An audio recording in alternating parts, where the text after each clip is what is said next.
Hello there, how are you? I hope everyone is very well today. We are Fireside Reading, and we are reading Pride and Prejudice to anyone who might like to join us. We've read several chapters already. Actually, we've only got 4 days worth of reading left. We'll be done next Tuesday, and on Wednesday I'll be starting Frankenstein by Mary Shelley. I'm excited about that, but I'm also very excited to see what happens to Elizabeth and Mr. Darcy.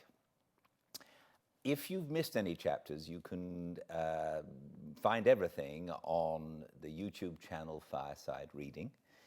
And if you want to join us on Instagram, all you have to do is come at 5 Pacific to @Fireside Reading. And here we will be. So today, welcome to a Fireside Reading of Pride and Prejudice by Jane Austen. Chapter 52.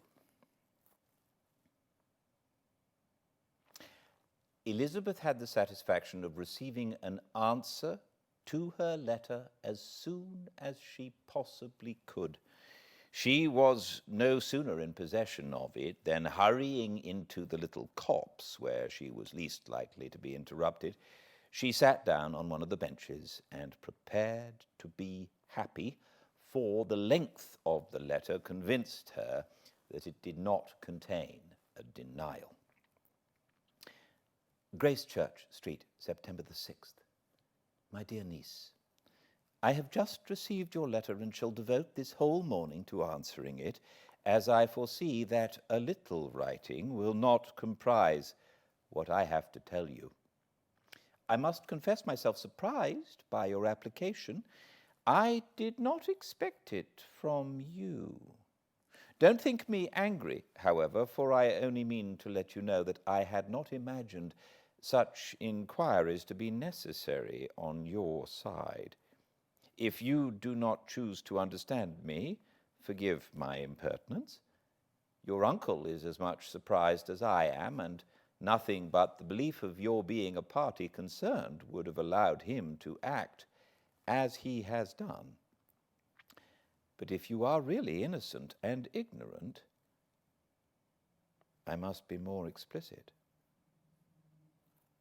On the very day of my coming home from Longbourn, your uncle had a most unexpected visitor. Mr. Darcy called and was shut up with him several hours. It was all over before I arrived, so my curiosity was not so dreadfully racked as yours seems to have been.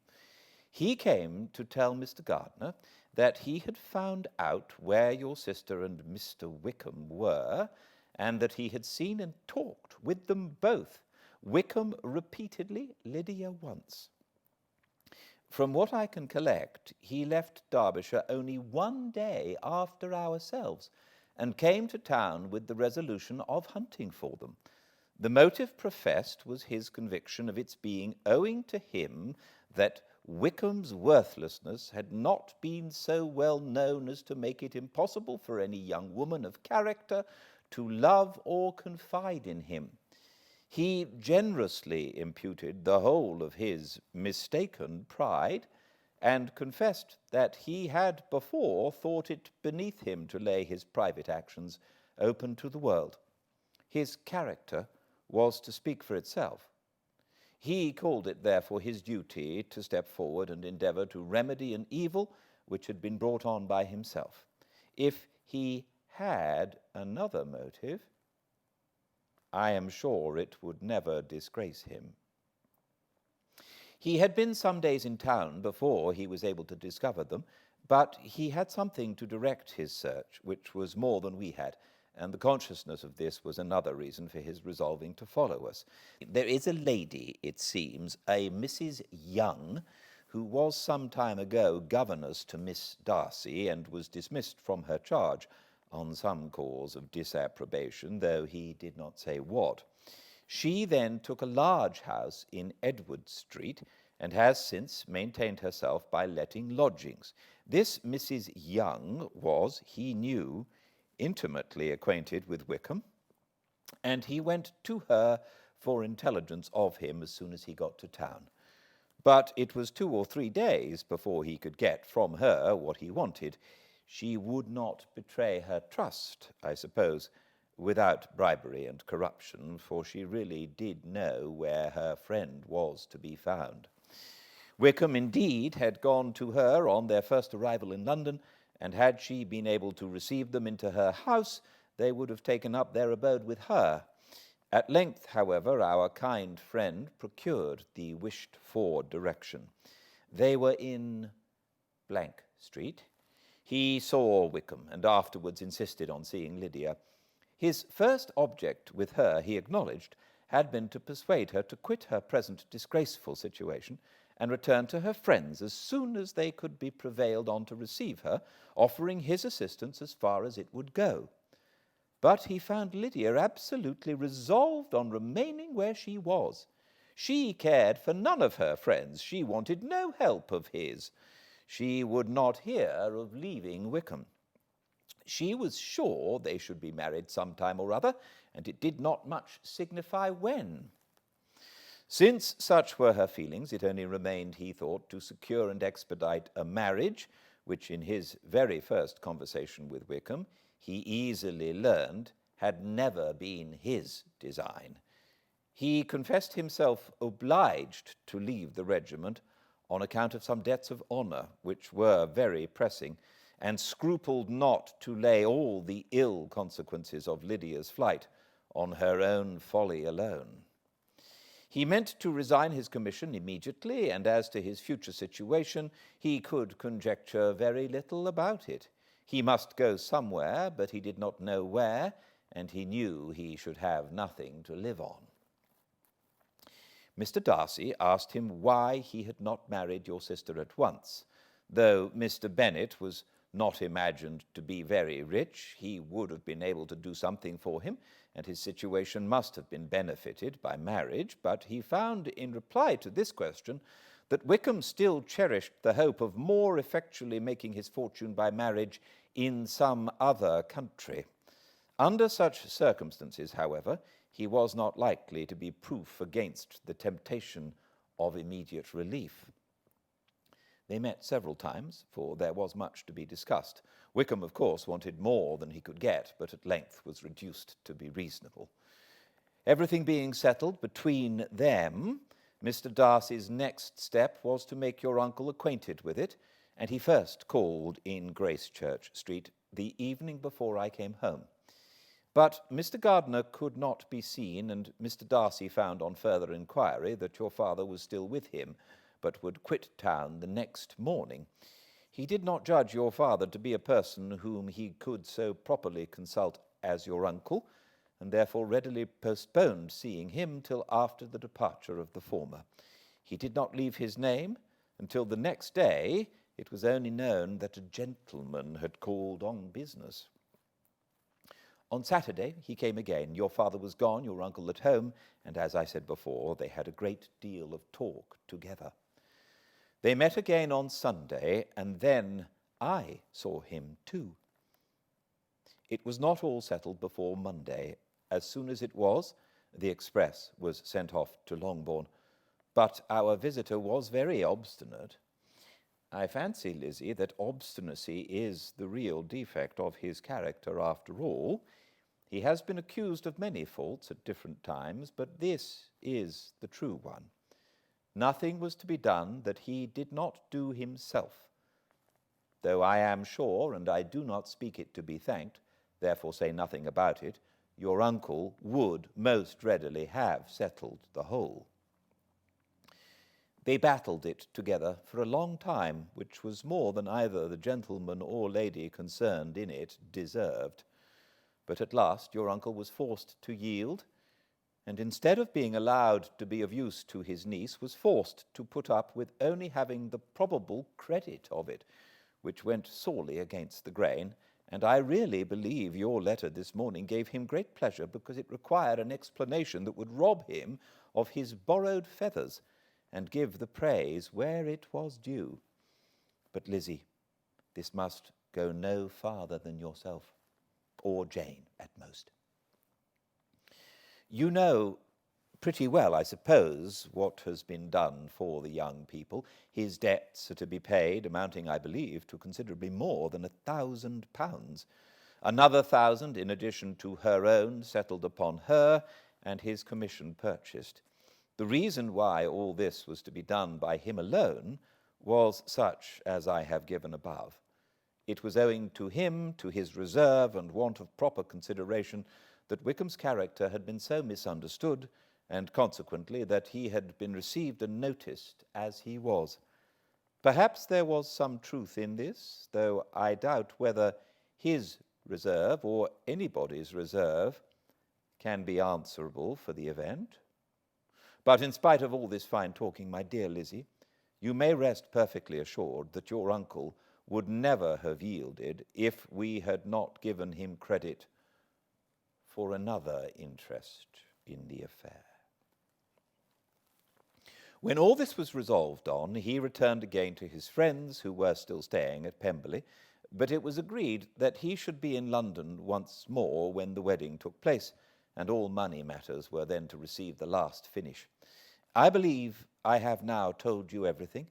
It is a relation which you tell me is to give you great surprise. I hope at least it will not afford you any displeasure. Lydia came to us, and Wickham had constant admission to the house. He was exactly what he had been when I knew him in Hertfordshire, but I would not tell you how little I was satisfied with her behaviour while she stayed with us, if I had not perceived by Jane's letter last Wednesday that her conduct on coming home was exactly of a piece with it, and therefore what I now tell you can give you no fresh pain. I talked to her repeatedly in the most serious manner, representing to her all the wickedness of what she had done, and all the unhappiness she had brought on her family. If she heard me, it was by good luck, for I am sure she did not listen. I was sometimes quite provoked, but then I recollected my dear Elizabeth and Jane, and for their sakes had patience with her. Mr. Darcy was punctual in his return, and as Lydia informed you, attended the wedding. He dined with us the next day, and was to leave town again on Wednesday or Thursday. Will you be very angry with me, my dear Lizzie, if I take this opportunity of saying, what I was never bold enough to say before, how much I like him? His behaviour to us has in every respect been as pleasing as when we were in Derbyshire. His understanding and opinions all please me. He wants nothing but a little more liveliness, and that, if he marry prudently, his wife may teach him. I thought him very sly. He hardly ever mentioned your name, but slyness seems the fashion. Pray forgive me if I have been very presuming, or at least do not punish me so far as to exclude me from P. I shall never be quite happy till I have been all round the park. A low phaeton with a nice little pair of ponies would be the very thing. But I must write no more. The children have been wanting me for this half hour. Yours very sincerely, M. Gardiner. The contents of this letter threw Elizabeth into a flutter of spirits, in which it was difficult to determine whether pleasure or pain bore the greatest share. The vague and unsettled suspicions which uncertainty had produced of what Mr. Darcy might have been doing to forward her sister's match, which she had feared to encourage, as an exertion of goodness too great to be probable, and at the same time dreaded to be just from the pain of obligation, were proved beyond their greatest extent to be true. He had followed them purposely to town. He had taken on himself all the trouble and mortification attendant on such a research, in which supplication had been necessary to a woman whom he must abominate and despise, and where he was reduced to frequently meet, reason with, persuade, and finally bribe the man whom he always most wished to avoid, and whose very name it was punishment to him to pronounce. He had done all this for a girl whom he could neither regard nor esteem.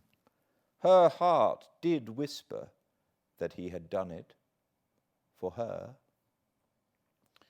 But it was a hope shortly checked by other considerations, and she soon felt that even her vanity was insufficient when required to depend on his affection for her, for a woman who had already refused him, as able to overcome a sentiment so natural as abhorrence against relationship with Wickham. Brother-in-law of Wickham. Every kind of pride must revolt from the connection. He had, to be sure, done much. She was ashamed to think how much.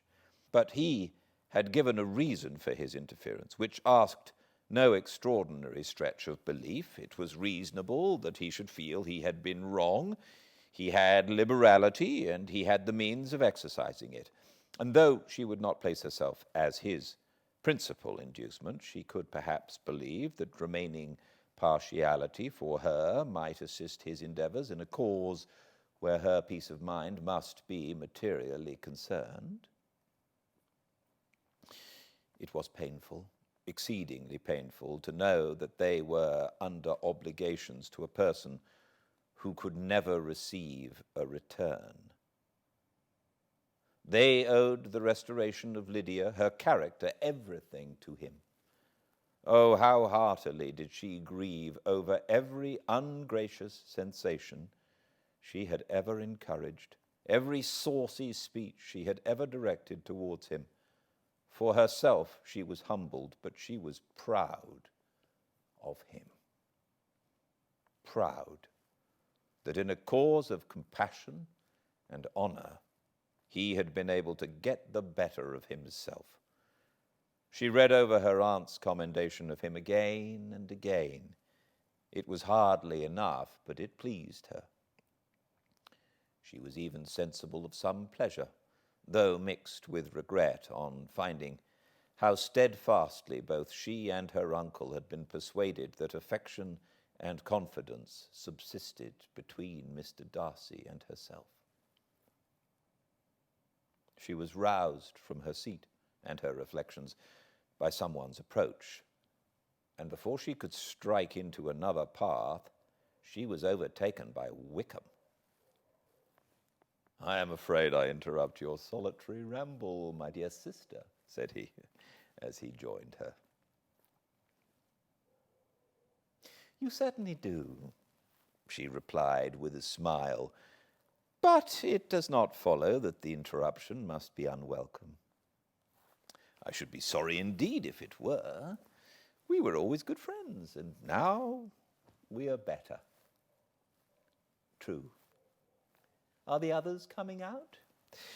"I do not know. Mrs. Bennet and Lydia are going in a carriage to Meryton, and so, my dear sister, I find from our uncle and aunt that you have actually seen Pemberley." She replied in the affirmative. "I almost envy you the pleasure, and yet I believe it would be too much for me, or else I could take it in my way to Newcastle. And you saw the old housekeeper, I suppose, poor Reynolds.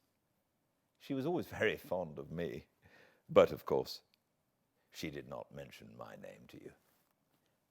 "Yes, she did." "And what did she say?" "That you were gone into the army, and she was afraid had not turned out well. At such a distance as that, you know, things are strangely misrepresented." "Certainly," he replied, biting his lips. Elizabeth hoped she had silenced him, but he soon afterwards said, "I was surprised to see Darcy in town last month. We passed each other several times. I wonder what he can be doing there." "Perhaps preparing for his marriage with Miss de Bourgh," said Elizabeth. "It must be something particular to take him there at this time of year." undoubtedly.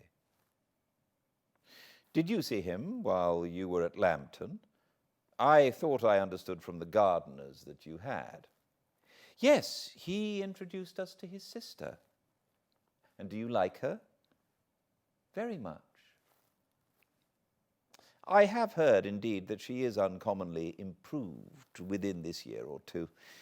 When I last saw her, she was not very promising. I am very glad you liked her. I hope she will turn out well. I dare say she will. She has got over the most trying age. Did you go by the village of Kimpton? I do not recollect that we did. I mention it because it is the living which I ought to have had, a most delightful place, excellent parsonage house. It would have suited me in every respect. How should you have liked making sermons?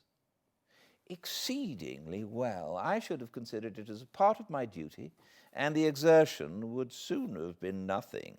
One ought not to repine, but to be sure it would have been such a thing for me. The quiet, the retirement of such a life would have answered all my ideas of happiness. But it was not to be. Did you ever hear Darcy mention the circumstance when you were in Kent? I have heard from authority, which I thought as good, that it was left you conditionally only, and at the will of the present patron. You have? Yes, there was something in that. I told you so from the first, you may remember. I did hear, too, that there was a time when sermon-making was not so palatable to you as it seems to be at present, that you actually declared your resolution of never taking orders, and that the business had been compromised accordingly. You did. And it was not wholly without foundation. You may remember that I told you on that point when first we talked of it. They were now almost at the door of the house, for she had walked fast to get rid of him, and unwilling for her sister's sake to provoke him, she only said in reply, with a good-humoured smile, "Come, Mr. Wickham, we are brother and sister, you know. Do not let us quarrel about the past. In future, I hope we shall always be of one mind." She held out her hand. He kissed it with affectionate gallantry, though he hardly knew how to look, and they entered the house. Chapter 53. Mr. Wickham was so perfectly satisfied with this conversation that he never again distressed himself or provoked his dear sister Elizabeth by introducing the subject of it, and she was pleased to find that she had said enough to keep him quiet.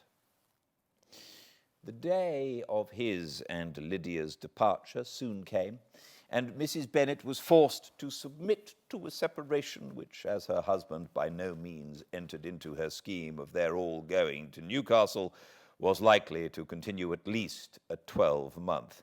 "Oh, my dear Lydia," she cried, "when shall we meet again?" "Oh, Lord, I don't know. Not these 2 or 3 years, perhaps." "Write to me very often, my dear." "As often as I can. But you know married women have never much time for writing. My sisters may write to me. They will have nothing else to do." Mr. Wickham's adieus were much more affectionate than his wife's. He smiled, looked handsome, and said many pretty things. "He is a fine fellow," said Mr. Bennet as soon as they were out of the house, "as ever I saw. He simpers and smirks and makes love to us all. I am prodigiously proud of him. I defy even Sir William Lucas himself to produce a more valuable son-in-law." The loss of her daughter made Mrs. Bennet very dull for several days. "I often think," said she, "that there is nothing so bad as parting with one's friends. One seems so forlorn without them." "This is the consequence, you see, madam, of marrying a daughter," said Elizabeth. "It must make you better satisfied that your other 4 are single." "It is no such thing. Lydia does not leave me because she is married, but only because her husband's regiment happens to be so far off. If that had been nearer, she would never have gone so soon." But the spiritless condition which this event threw her into was shortly relieved, and her mind opened again to the agitation of hope by an article of news which then began to be in circulation. The housekeeper at Netherfield had received orders to prepare for the arrival of her master, who was coming down in a day or two to shoot there for several weeks. Mrs. Bennet was quite in the fidgets. She looked at Jane and smiled and shook her head by turns. "Well, well, and so Mr. Bingley is coming down, sister?" For Mrs. Phillips first brought her the news. "Well, so much the better. Not that I care about it, though. He is nothing to us, you know, and I'm sure I never want to see him again. But, however, he is very welcome to come to Netherfield, if he likes it, and who knows what may happen. But that is nothing to us. You know, sister, we agreed long ago never to mention a word about it, and so it is quite certain he is coming?" "You may depend on it," replied the other, "for Mrs. Nichols was in Meryton last night. I saw her passing by and went out myself on purpose to know the truth of it, and she told me that it was certain true. He comes down on Thursday at the latest, very likely on Wednesday. She was going to the butcher's, she told me, on purpose to order in some meat on Wednesday, and she's got 3 couple of ducks just fit to be killed." Miss Bennet had not been able to hear of his coming without changing colour. It was many months since she had mentioned his name to Elizabeth, but now, as soon as they were alone together, she said, "I saw you look at me today, Lizzie, when my aunt told us of the present report, and I know I appeared distressed, but don't imagine it was from any silly cause. I was only confused for the moment because I felt that I should be looked at. I do assure you that the news does not affect me either with pleasure or pain. I am glad of one thing, that he comes alone, because we shall see the less of him. Not that I am afraid of myself, but I dread other people's remarks." Elizabeth did not know what to make of it. Had she not seen him in Derbyshire, she might have supposed him capable of coming there with no other view than what was acknowledged. But she still thought him partial to Jane, and she wavered as to the greater probability of his coming there with his friend's permission, or being bold enough to come without it. Yes, it is hard, she sometimes thought, that this poor man cannot come to a house which he has legally hired without raising all this speculation. I will leave him to himself. In spite of what her sister declared and really believed to be her feelings in the expectation of his arrival, Elizabeth could easily perceive that her spirits were affected by it. They were more disturbed, more unequal than she had often seen them. The subject, which had been so warmly canvassed between their parents about a 12-month ago, was now brought forward again. "As soon as ever Mr. Bingley comes, my dear," said Mrs. Bennet, "you will wait on him, of course." No, you forced me into visiting him last year and promised if I went to see him he should marry one of my daughters. But it ended in nothing, and I will not be sent on a fool's errand again." His wife represented to him how absolutely necessary such an attention would be from all the neighbouring gentlemen on his returning to Netherfield. "'Tis an etiquette I despise,' said he. "'If he wants our society, let him seek it. He knows where we live. I will not spend my hours in running after my neighbours every time they go away and come back again.' "'Well, all I know is that it will be abominably rude if you do not wait on him. But, however, that shan't prevent my asking him to dine here. I am determined. We must have Mrs. Long and the Gouldings soon. That will make 13 with ourselves, so there will be just room at table for him." Consoled by this resolution, she was the better able to bear her husband's incivility, though it was very mortifying to know that her neighbours might all see Mr. Bingley, in consequence of it, before they did. As the day of his arrival drew near, "I begin to be sorry that he comes at all," said Jane to her sister. "It would be nothing. I could see him with perfect indifference, but I can hardly bear to hear it thus perpetually talked of. My mother means well, but she does not know. No one can know how much I suffer from what she says. Happy shall I be when his stay at Netherfield is over." "I wish I could say something to comfort you," replied Elizabeth, "but it is wholly out of my power. You must feel it, and the usual satisfaction of preaching patience to a sufferer is denied me because you have always so much." Mr. Bingley arrived. Mrs. Bennet, through the assistance of servants, contrived to have the earliest tidings of it, that the period of anxiety and fretfulness on her side might be as long as it could.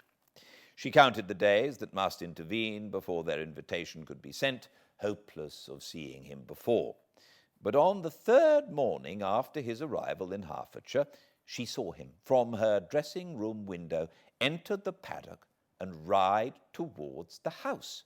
Her daughters were eagerly called to partake of her joy. Jane resolutely kept her place at the table. But Elizabeth, to satisfy her mother, went to the window. She looked. She saw Mr. Darcy with him, and sat down again by her sister. "There is a gentleman with him, mamma," said Kitty. "Who can it be?" "Some acquaintance or other, my dear, I suppose. I am sure I don't know." "La," replied Kitty, "it looks just like that man that used to be with him before. Mr. What's his name, that tall, proud man." "Good gracious! Mr. Darcy! And so it does, I vow. Well, any friend of Mr. Bingley's will always be welcome here, to be sure, but else I must say that I hate the very sight of him." Jane looked at Elizabeth with surprise and concern. She knew but little of their meeting in Derbyshire, and therefore felt for the awkwardness which must attend her sister in seeing him almost for the first time after receiving his explanatory letter. Both sisters were uncomfortable enough. Each felt for the other, and of course for themselves, and their mother talked on of her dislike of Mr. Darcy and her resolution to be civil to him only as Mr. Bingley's friend, without being heard by either of them. But Elizabeth had sources of uneasiness which could not be suspected by Jane, to whom she had never yet had courage to show Mrs. Gardiner's letter, or to relate her own change of sentiment towards him. To Jane he could be only a man whose proposals she had refused, and whose merit she had undervalued. But to her own more extensive information, he was the person to whom the whole family were indebted for the first of benefits, and whom she regarded herself with an interest, if not quite so tender, at least as reasonable and just as what Jane felt for Bingley. Her astonishment at his coming to Netherfield, to Longbourn, and voluntarily seeking her again, was almost equal to what she had known on first witnessing his altered behaviour in Derbyshire. The colour which had been driven from her face, returned for half a minute with an additional glow, and a smile of delight added lustre to her eyes, as she thought for that space of time that his affection and wishes must still be unshaken. But she would not be secure. "Let me first see how he behaves," said she. "It will then be early enough for expectation." She sat intently at work, striving to be composed, and without daring to lift up her eyes till anxious curiosity carried them to the face of her sister as the servant was approaching the door. Jane looked a little paler than usual, but more sedate than Elizabeth had expected. On the gentleman's appearing, her colour increased, yet she received them with tolerable ease, and with a propriety of behaviour equally free from any symptom of resentment or any unnecessary complacence. Elizabeth said as little to either as civility would allow, and sat down again to her work with an eagerness which it did not often command. She had ventured only one glance at Darcy. He looked serious as usual, and she thought more as he had been used to look in Hertfordshire than as she had seen him at Pemberley. But perhaps he could not in her mother's presence be what he was before her uncle and aunt. It was a painful, but not an improbable conjecture. Bingley she had likewise seen for an instant, and in that short period saw him looking both pleased and embarrassed. He was received by Mrs. Bennet with a degree of civility which made her two daughters ashamed, especially when contrasted with the cold and ceremonious politeness of her curtsy and address to his friend. Elizabeth, particularly, who knew that her mother owed to the latter the preservation of her favourite daughter from irremediable infamy, was hurt and distressed to a most painful degree by a distinction so ill applied. Darcy, after inquiring of her how Mr. and Mrs. Gardiner did, a question which she could not answer without confusion, said scarcely anything. He was not seated by her. Perhaps that was the reason of his silence, but it had not been so in Derbyshire. There he had talked to her friends when he could not to herself. But now several minutes elapsed without bringing the sound of his voice, and when occasionally, unable to resist the impulse of curiosity, she raised her eyes to his face, she as often found him looking at Jane as at herself, and frequently on no object but the ground. More thoughtfulness and less anxiety to please than when they last met were plainly expressed. She was disappointed and angry with herself for being so. "Could I expect it to be otherwise?" said she. "Yet why did he come?" She was in no humour for conversation with anyone but himself, and to him she had hardly courage to speak. She inquired after his sister, but could do no more. "It is a long time, Mr. Bingley, since you went away," said Mrs. Bennet. He readily agreed to it. "I began to be afraid you would never come back again. People did say you meant to quit the place entirely at Michaelmas, but however, I hope it is not true. A great many changes have happened in the neighbourhood since you went away. Miss Lucas is married and settled. Oh, and one of my own daughters.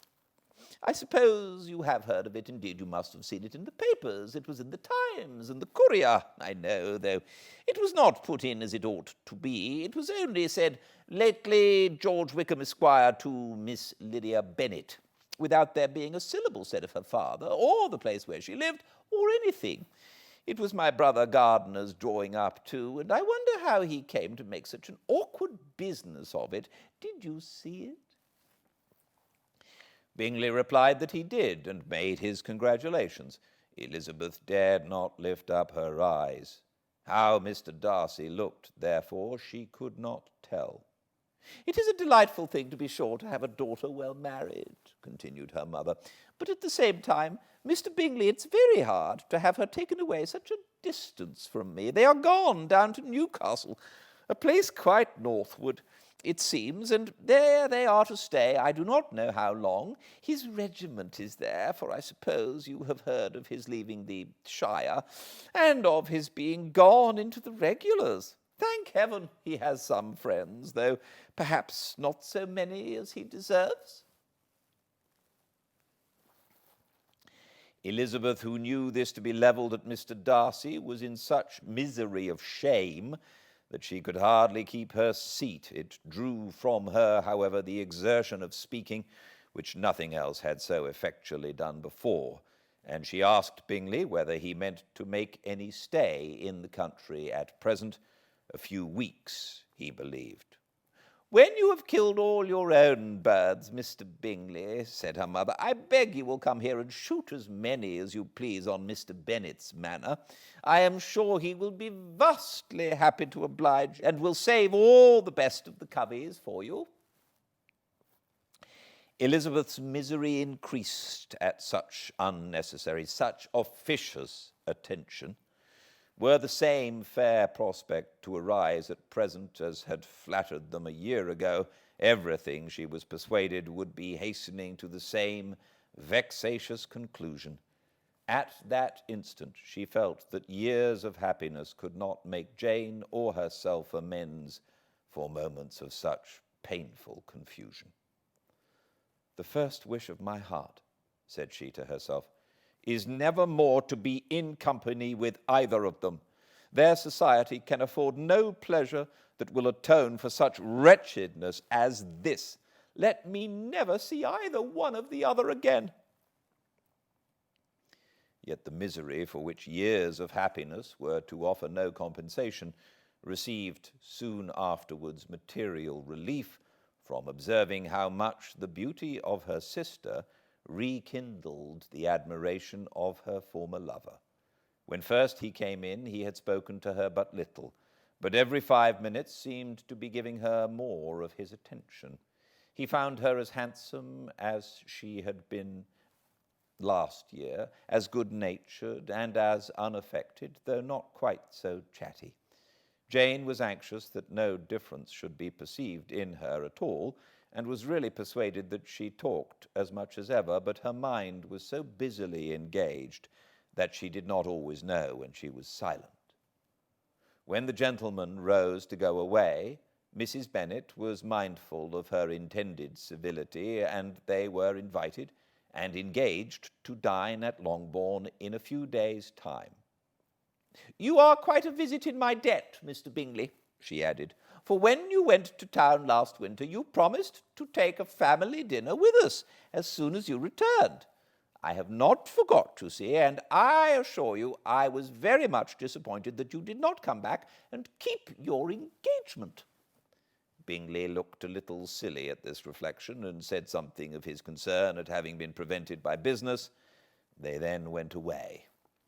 Mrs. Bennet had been strongly inclined to ask them to stay and dine there that day, but though she always kept a very good table, she did not think anything less than 2 courses could be good enough for a man on whom she had such anxious designs, or satisfy the appetite and pride of one who had 10,000 a year.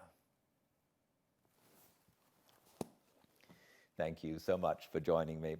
I hope this helps just a little, and I look forward to seeing you all same time and place tomorrow, 5 p.m. at 5 Pacific at Fireside Reading on Instagram, or check out all the channels on YouTube, Fireside Reading channel. Until I see you again, please be very well. Good night.